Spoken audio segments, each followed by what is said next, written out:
that. We gotta change up that tarp soft photo in the intro. If anybody wants to know how important Dakota Josh was to the Vancouver Canucks, that was the game. Okay, so condiments. This is everything. Everything. So we run the gamut completely, right? I'm talking about sriracha on the bottle. Sriracha? Sriracha? Sriracha. It's that silent R that screws me up. Is it a silent R? I don't know. Like, who's tall? Who's tall? It's Chris Pronger, wasn't he tall? Chris Pronger was tall. Yeah. Welcome to the PP1 Podcast. Are you kidding me? That's what?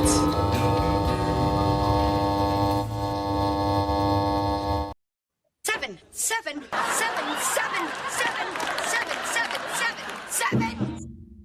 Welcome to the PP1 Podcast on the Area 51 Sports Network. We are currently recording as the Canucks are about to win a game against the Washington Capitals. I'm Ron Burgundy.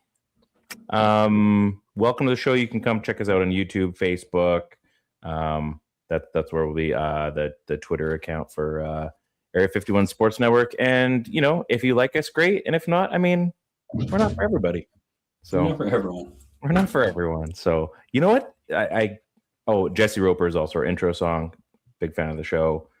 Big fan of him, Jesse Roper. You know what that song reminds me of, Ted? I don't know if this reminds you of it.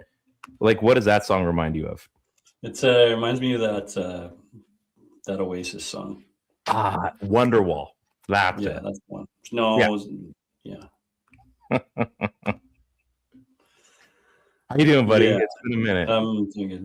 It's been a minute. Yeah, but we are at a concert. Yeah. Dawson Gray? Yeah, and what's the dude's name? Morgan Griffith. He was good too. Yeah, he was great. He was really good. Really good. That was my first interaction with Dawson Gray. It's good. It's fun. I think I added some songs to my camping list.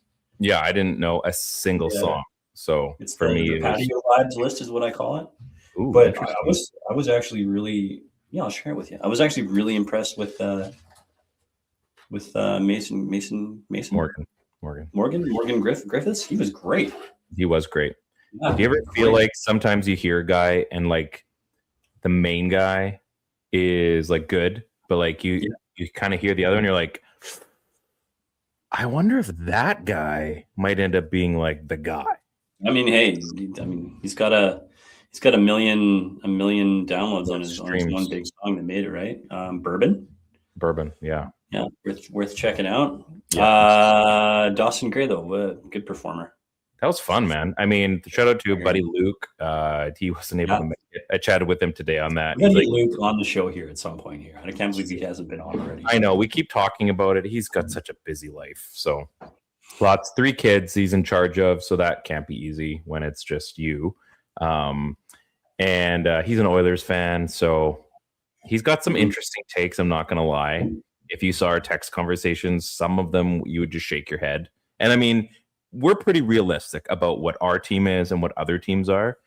I feel like he's a little bit in the clouds on some things. And he's like a through and through hockey guy. But there's sometimes I just wonder, I'm like, do you chew with your mouth open? You know what I mean? So I got a funny request. I was talking to my dad. Yes. My dad's a longtime Canucks fan. He was the one that got me into being a Canucks fan. Good guy. Who knows your dad? Yes. They go back. Yes. Yeah, they go way back together in the old Restoration days. Oh my gosh. And my dad was saying, you should get me and Ryan's dad on the show. Oh, that's a bad idea. No. Listen, hear me out. We get him on for like Father's Day. Okay. Right. And we call it Dad Pod. That's so good. That is so good. I think it would work. I mean, because you were talking about, some of Luke's takes being delusional. Delusional at best. Some of my dad's takes are delusional. So I mean, give me an example of one of your dad's takes.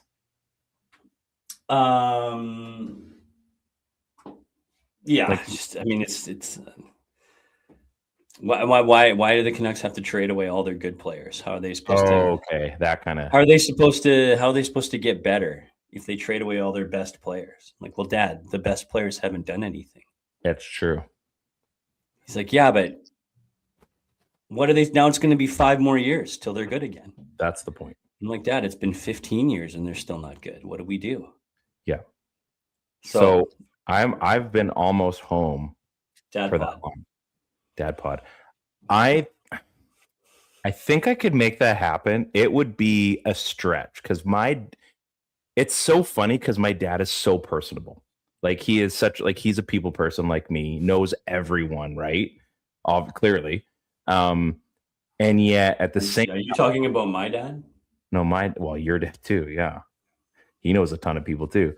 But at the same time, like this would be like so far out of his element, like to Djibouti, basically. Well,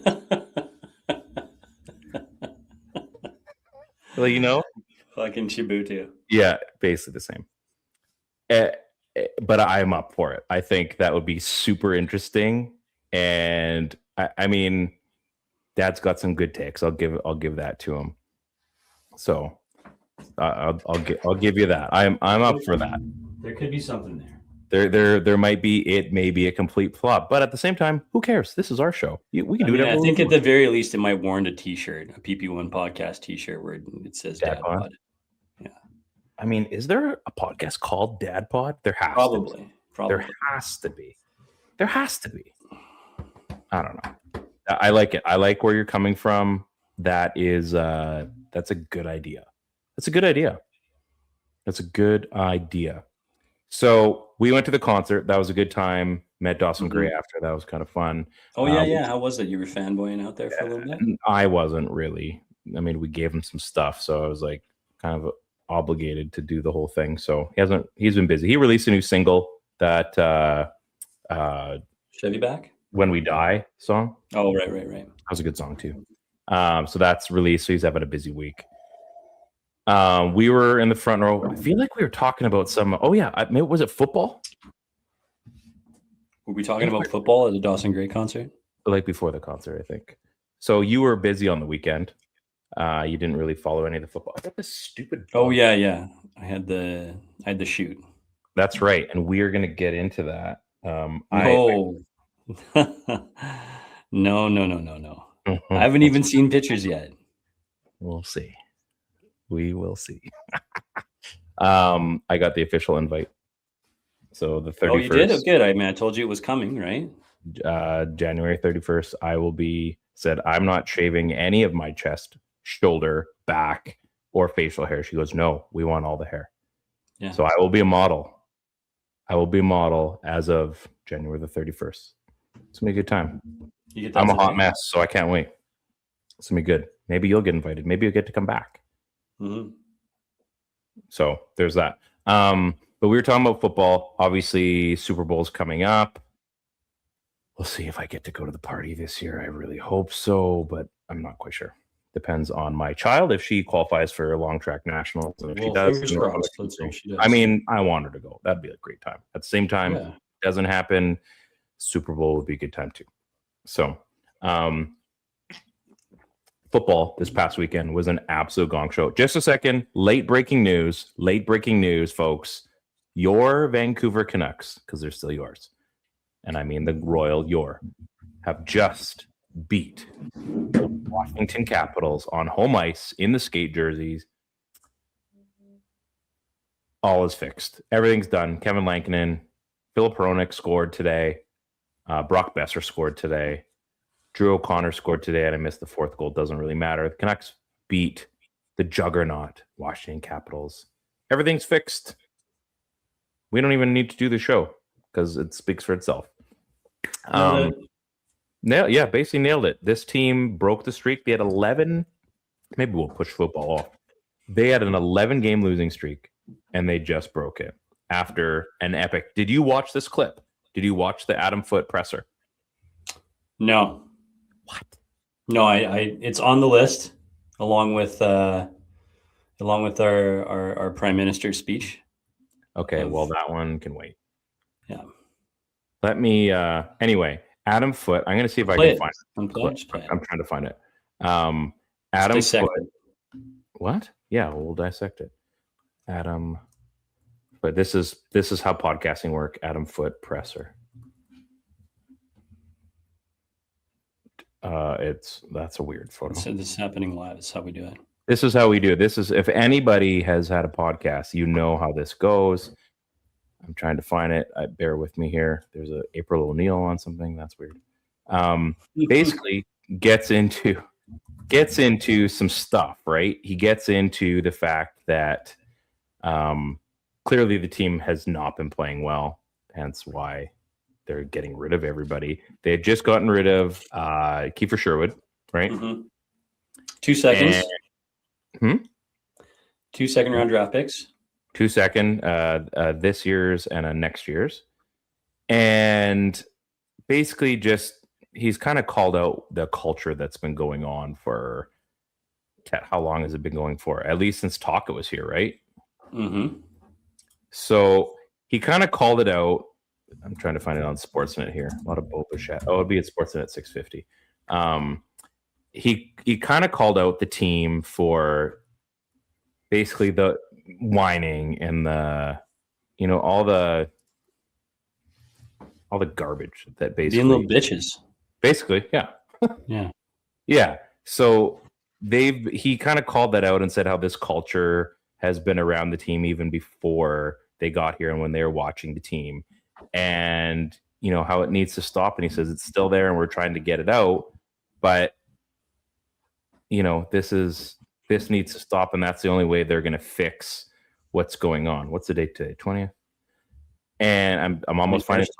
Yeah, I'm almost at the clip here, folks. And basically, like, it needs to end. Like, everything that's been going on, and he says it starts with the vets, and it does. So I think what this clip happened, and bear with me, I'm still looking for it. I might not. Must have been a big clip. Must have been. It's like a 6 minute. Well, it's sports. There's like a billion things on this stupid website. In the meantime, we should be playing like Return of the Mac or something like that. I can't do that. I'm gonna have to find it, and we're gonna have to repost it somewhere. This is getting ridiculous. So anyway, long story short, I thought you had seen it by now. That's why I was gonna not bother to post it. I had seen parts of the clip, but I haven't seen the whole thing. Okay. So he basically says, like, from the slamming the door and bashing sticks and stuff, and he's just like, the guys are like whining. They're being petty. And he says it starts with the vets. He's like, these guys have been the ones that have been doing it the most.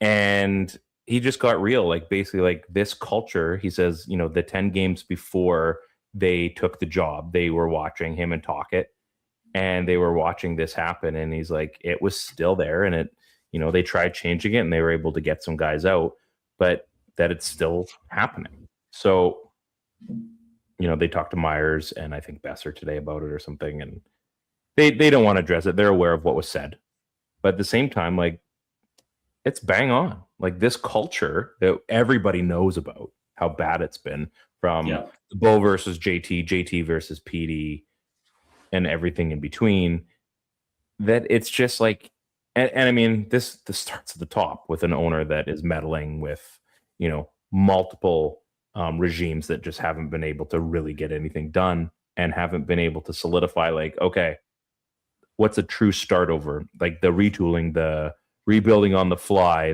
we were go on the 5-year plan. Yeah, we were right there. All those things, right? Like, it came to a head. It was the realest thing that was said in a long time. I was kind of thinking since Mike Gillis said, when he questioned if the Sedins were, worthy of being on this team. Remember when he came in, he's like, I don't know, maybe they're not the guys. And everyone thought that was like blasphemy, right? And they proved that they were indeed the guys, and then some. Mm-hmm. And, he realized, okay, then this is who I've got to build the team around. Because they were the guys that set the culture. They were the guys that set the bar. And on this team, who really sets the bar on this team? I mean, really? I think I think that guy was Quinn Hughes, and he's not there anymore. But did he actually? Did he set the bar? Talent. He set the bar. Yeah, no, he set the bar in that sort of quiet leader way. Like, fuck, Quinn's going, we're all going. We can't quit on Quinn, right? That was kind of the idea. Maybe. That being said, there really hasn't been anybody here, and there isn't anybody here that's going to be able to just pull them out of that, right? Like there doesn't seem to be anybody here that's just a lead by example guy. I mean, you could see some of that in a dude like Sherwood, but when you think about veterans like Besser and you think about veterans like Myers, I think Garland to a lesser extent, Marcus Pettersson, I think all of those guys are leaders, and I think they're respected veterans, right? But they don't command the room like a true captain does. And I do believe that Quinn was able to sort of hold a bunch of these guys accountable, or to at the very least, a higher standard, because some leaders lead differently, right? I don't think that now that he's gone, I don't think there's anybody that can step up in that way. I think guys like Pettersson, guys like Besser, and I know a little less about Pettersson, but guys like Myers, they are leaders, but they're secondary. They're complementary players. They're guys that you can see with an A on their sweater, but they're guys that are helping spread the message or prove that they follow and fall in line with whoever the real leader is on that team, right? This team doesn't have that right now, and I think it sort of has to come from the coach.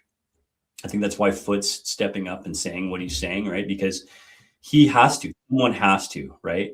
Mm-hmm. Adam Foote, had he not played in Colorado for all those years, could have been an NHL captain. Mm-hmm. And I think he carries that as a head coach, right? And I think Tocchet was the same way. Now, I think it leads to another question, like if coach is the right guy now, or if he's the guy that's long-term that's going to lead them out of this mess. And I think that the jury's out on whether he's the guy that's going to be around for the long haul. But I think Adam Foote is the right guy for right now. So for what's going on right now, I think he's the right guy for what's happening right now.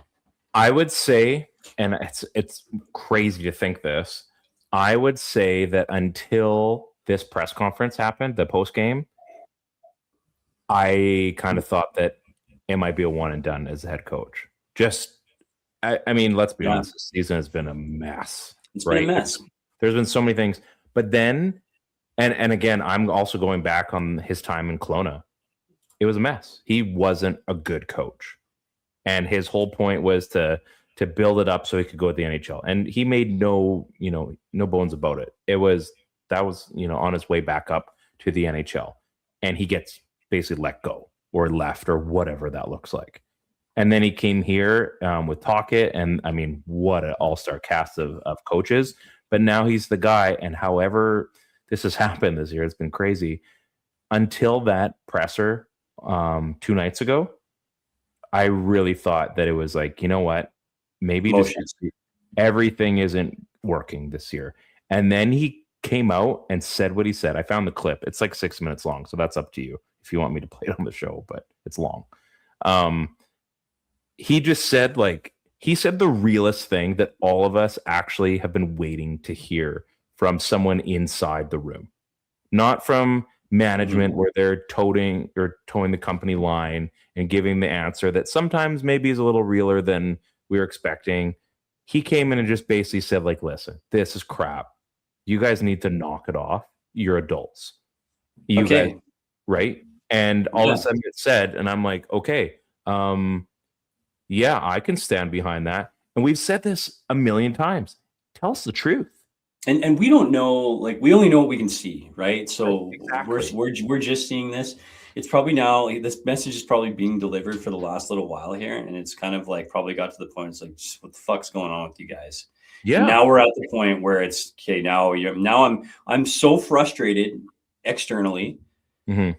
And you guys are not getting the message. Now I feel like I need to vent to somebody else, and that's the media. And he did. He did. An absolute, Grant talks about our show being a banger. Welcome to the show, Grant. It was a banger of a presser. Like I said, it's not numb encore, but I'm going to play it a few times. Like it had some repeat value on it for sure, because it gave us what we've been asking for. Give us the truth. Tell it to us like it is. Don't give us the sugar-coated version. Just say, listen, I'm here right now, and this is what I need to see change. Listen, Linda. Listen. Exactly. He gave the listen, Linda. It is a problem, and I think it's not easy to coach. This team has got zero expectations on it to win. Zero. It's about managing what you have in this room for a core of young guys and making sure that they're on track doing the right things. If they're learning from vets that are not doing the right things, then those guys got to go. You can't be here. I don't even care. We talked about this last show about the fact that if it's not this group of veterans, it's going to be another group of veterans that has to come in here and sort of teach these guys how to play the right way. Think about Chicago and Nick Foligno, right? Like that's the kind of stuff that has to happen. Yep. And if this isn't the guy, like if these aren't the guys, then that's fine. They're not the guys. They got to find those guys, whatever they are. If there's some of those guys are on this team, then great. Those guys can stay. And if they're not, they talk a lot about Phil Hronek. Yeah. Playing the right way, doing the right things. It sounds like management thinks a guy like Phil's a guy they want to keep. And if it is, it's because Phil's doing the right things. Phil is out there. Phil is mad. Phil is competitive still. He's pissy, but he's not slamming doors. He's pissy because fuck, I think we can do better. Let's get in here and go, right? Okay. If there's guys around that aren't doing those, that are mopey, body language, we still talk about body language a ton. Body language looks bad. Very bad. And if those guys are doors, hitting sticks, doing all the petty stuff, is like, oh, I'm losing and it sucks. Like it does suck, man. But they're acting like little bitches, basically, right? Like exactly. And I think so. You made a good point. If it's not these vets, it's other ones. I think that is where they're trying to get with, like, oh, we got to have, we need to have the vets to show the kids kind of thing. You do. And you do need that for sure. You got to have the right ones. You can't have a full squad of young guys. Like even Chicago, like you said, Chicago had a couple guys. Everything else there was a lot of new, like when they had Keith and Versteeg and Ladd and Taves and Kane and Sharp was, I guess, a little bit older. Who am I missing? Bufflin was there. Boland. There was a bunch of guys, right? So they had all these young guys, but they did have a couple guys, and they lost through the tough stuff. Now they had some marquee guys that were just waiting to blow up. Sure, yeah. And they did. They also had one of the greatest leaders ever to play. Yeah. So this team doesn't. I mean, Phil Hronek's on the post game right now. He's got a smile on his face, and I mean, a win feels pretty big after you've lost 11 straight. So it's good to see that. I mean, hey, we still cheer for the Canucks. I want to see them win. Obviously, you do too. Sure. But yeah, you need those guys to step up, and it's one thing if the young guys are doing it, if they're kind of having that's just immaturity, right? Like that's just human nature. 18-year-olds, 19-year-olds, they're going to get a little upset if their perfect career all of a sudden has a hiccup in it. That's human nature. That's everybody. But when your main guys, the guys that have finally earned these contracts, the guys that are going to potentially be here long term, and the guys that are showing them the ropes, those are the guys that need to be stepping up when things get tough. You can't have your vets slamming sticks and throwing bad body language. You can have your rookies do that, and then you get grabbed up by the scruff of the neck by a vet and being like, we don't do that shit here. And there's nobody to do that to the current vets is basically what we need to say. Or someone's too afraid to do it. I mean, Phil Hronek maybe isn't that guy. Maybe he is easily available to be pissy at those guys. But I mean, Pettersson and now is he a vet? I guess so. Yeah, he's 100%. He's a vet. So, I mean, he's been here. He's one of the longer tenured guys. Either put up or get out.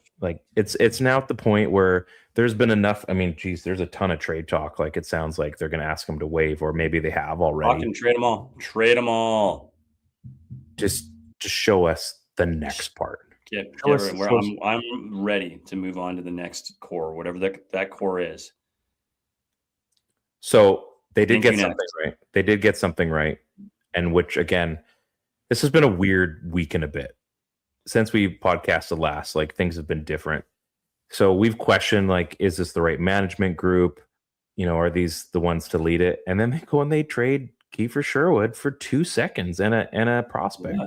Debatable on how good the prospect is, but it doesn't matter. Well, it's not really a prospect. It's just a contract swap. Yeah. But they go in and they actually do the thing. They don't hold on. They don't double down and re-sign a guy who clearly is talented, but is in the part where, like, let someone else pay him. We need to change it up. And they go, and it's a great thing because you can now get out of this contract that you're clearly going to have to pay this guy if he had stayed, and you get value for it. And now, I mean, it does also open up another roster spot, but now it's an opportunity for someone else that deserves to be there. And it gives an opportunity to a guy like Sherwood to go and play on a team that's up and coming. He's gonna be one of the vets in San Jose. And now you can support that. You can be like, listen, no hard feelings. Do you know why a guy like Kiefer Sherwood's so sought after? Because he plays the right way. Because he goes out there every single shift and he plays the way that you want a guy to play. And if you're a team like San Jose, you feel good bringing a guy like Kiefer Sherwood in because he's going to toe the line. Mm-hmm. And we have so few of those players that it's tough to watch a guy like that go because this team needs that kind of player right now.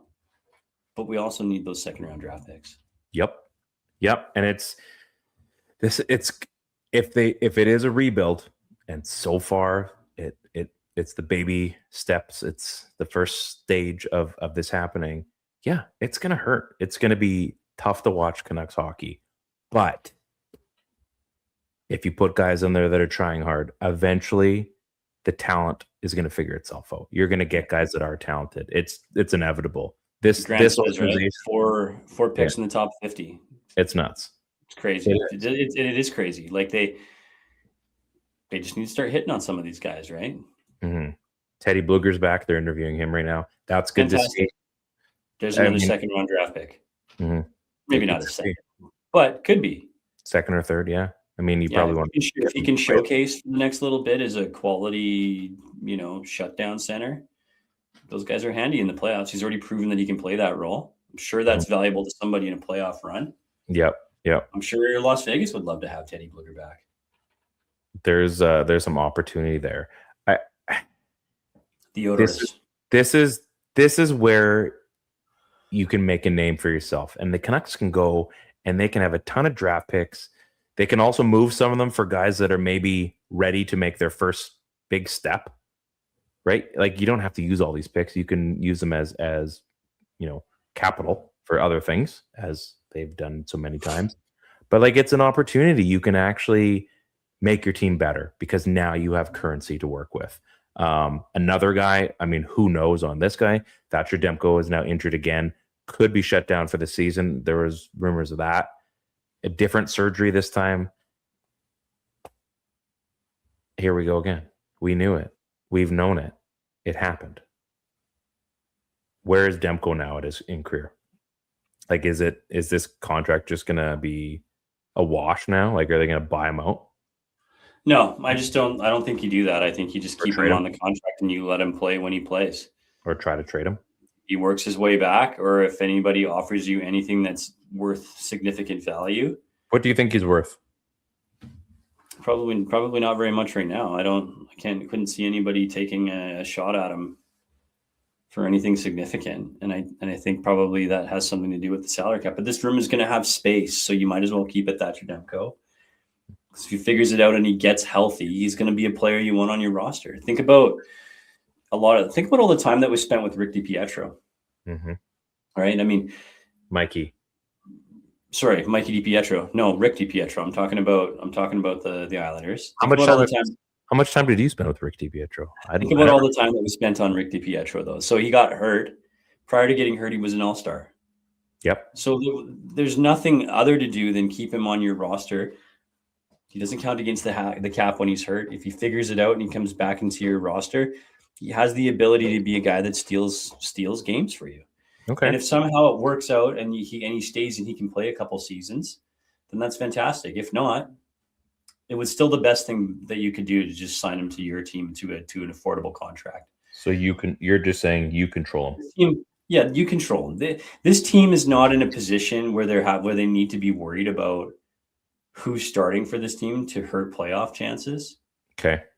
Right? If somewhere down the road, right, this team starts to make a bit of a run, then they have, and it's likely due to Thatcher Demko being on this roster, right? If later on down the road, Demko comes back and he's playing well and he's healthy and he's looking good, but this team's still not ready to compete, then there you go. Now you're talking about trading him. In the meantime, it doesn't matter. There's no sense moving a possible asset for nothing when he can still be a guy that can help out your organization.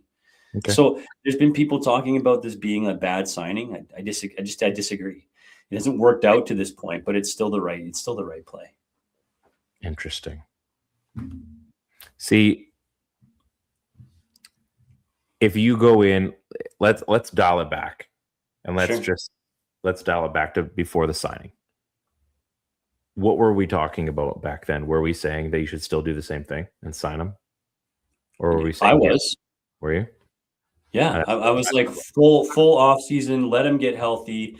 If he's really truly healthy, we're going to get ace Thatcher Demko. Okay. And he was until he got hurt, right? Yeah. Yes, of course the injury prone stuff plays a role, but we're also not playing him in an astronomical amount of money. So this team is also not ready to compete. So what are you going to do? You're just going to you want to just let a possible asset walk? There's a scenario where this team was ready to compete, and he's a huge piece of that. There's another scenario where a season is lost to injury. The bug's back. Yeah, where there's another scenario where a season is lost to injury, and by the time he figures it out, we're still not ready to go yet, and then he becomes an asset then. Okay. That's fair. Like, I think the guy that can have his own impact in the trade market is Kevin Lankinen. Oh, you think we go the complete other way? Yeah, I think that if this team is moving veterans, I think he's a veteran. I think he's a veteran who's on a somewhat reasonable contract, maybe slightly overpaid, but he's proven that he can carry a load.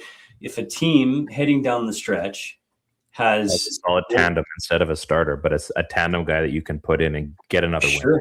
A tandem, if it's a team that's looking for depth, if it's a team that is playing well, but their starter has really started to falter over the last little bit, I would be looking at Kevin Lankinen. I can't see a world where he's not valuable to a playoff team in a run at the cap hit that he's at.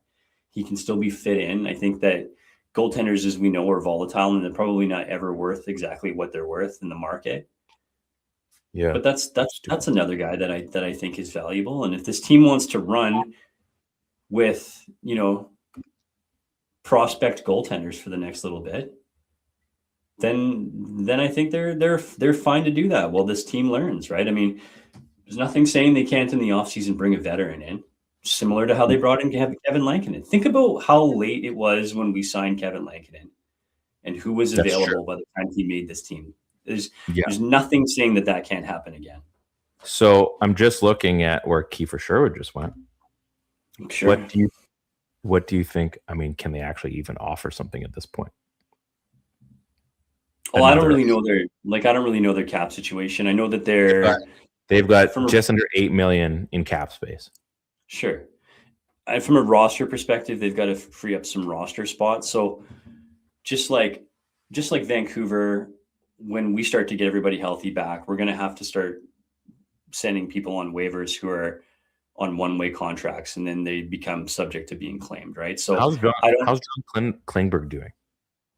I have no idea how Klingberg is this year. I was just going to say, get rid of him, go after and get a solid tandem goaltender. I mean, yeah, it's the reason. And he's a UFA after this season. That's the reason that defenseman is on our squad right now is because that came back in a roster swap. Basically, it was had to free up a spot to play Sherwood, and they did it by jettisoning that contract to us, right? John. So of course there's I could easily see Lankinen ending up back east. Yeah, like there's tons of scenarios where Kevin Lankinen is valuable to another team. I don't. What's he worth? I'm not sure. So Klingberg's got 9 goals and 8 assists this season. Okay. And it seems like a depth. One of those just came like, oh no, sorry, that's an assist. He had an assist on the 16th. So like now you've got a maybe that's a move, right? You get out from the goaltender and you go trade him for Klingberg, let's say. Now you've got a solid tandem goaltender. You've got a guy on an expiring contract that's off your books now. You actually have a team. Maybe you make some kind of crazy little sneaky run, right? Couple rounds. But because you have goaltender, maybe you go a little bit further than you thought you were going to go. And you're not getting an elite guy, but you're getting a guy that can hang. And on a team that has, decent scoring depth and probably, decent defense, maybe all of a sudden, I wouldn't be surprised. That would be an interesting name. San Jose Sharks, Kevin Lankinen. Yeah, I don't know. I don't know. I don't know enough about Klingberg or how he's being utilized minutes wise, right? But yeah, like what happened to P.O. Joseph? What's going on with him? Is he still? I don't know. And they've got 2 goaltenders. They're young guys. One's Askarov, and then the guy Nedeljkovic is the other guy. He's 30. Nedeljkovic, yeah, I got it right. Nedeljkovic. That's right. However you want to say it. Drafted in the same year that Demko was. But you got like David Kempf could be a guy that. What could you get a 6th round draft pick for David Kempf? Like, sure, like whatever, anything you can do to move guys off this roster, right? I think there's players that would be attractive to other rosters. I think you're right. Teddy Bluger is definitely one of those guys. I think Evander Kane would be valuable in a playoff run with somebody. I think Tyler Myers, despite his age, is still a right-handed defender who's got some snarl. I think he's probably still I think Tyler Myers is still a guy that this team probably needs to keep and just let him ride. He's not going anywhere because he's in Kelowna and like just sure. His proximity. I just can't see him leaving for multiple. Well, maybe he wants to. Maybe the call comes down and they're like, "Hey, we'd like for Tyler to come to Washington because we could use a right shot to play on our second pair." Hey, Tyler, how do you feel about going to? We know how you feel about BC and Kelowna and Vancouver, but how do you feel about? Just like the Shen thing, right? Yeah. Right. When they dealt Shen, like I think it becomes the player's priority at that point. Is it worth it for me to go to Washington and play some playoff rounds? Probably. I'm going to go give it one more kick at the can, right? I think if somebody came calling for a Drew O'Connor, I think they entertain that. Like I know that they just got O'Connor and he's having a year and he looks good. That's the reason you move him. That's why they got Vanek when they signed Vanek to. Right. Sure. But at the same time, he's a 27-year-old checking forward with speed and can skate. Yeah. Teams will see value in that. And I think the same thing for Marcus Pettersson. If somebody comes calling for Marcus Pettersson, who cares that you just signed him to that deal? Yeah, those things don't matter. That conversation needs to happen. 100%. It's like so. There's still lots of. Connor Garland, same thing, right? I would love Garley to just stick around, but I think this was you or James, or it was you. The Chris Johnson trade. After Chris Johnson was CJ2K. Yeah. Right. I will always come back to this conversation because I think this is one of those where, like, man, I wish you could talk to more people about these things. I did it myself. I followed my own advice this year. I turned around and I traded Saquon Barkley after the monster year last year. And I got a haul for him and it worked out for me. So anybody that follows the NFL and knows who Chris Johnson is, former running back for the Tennessee Titans, rookie of the year, absolute stud. Dude is quicker than lightning. He rushes for 2,000 yards. Only 6 guys have done that in the history of the game? At the time, I think it was like at the time.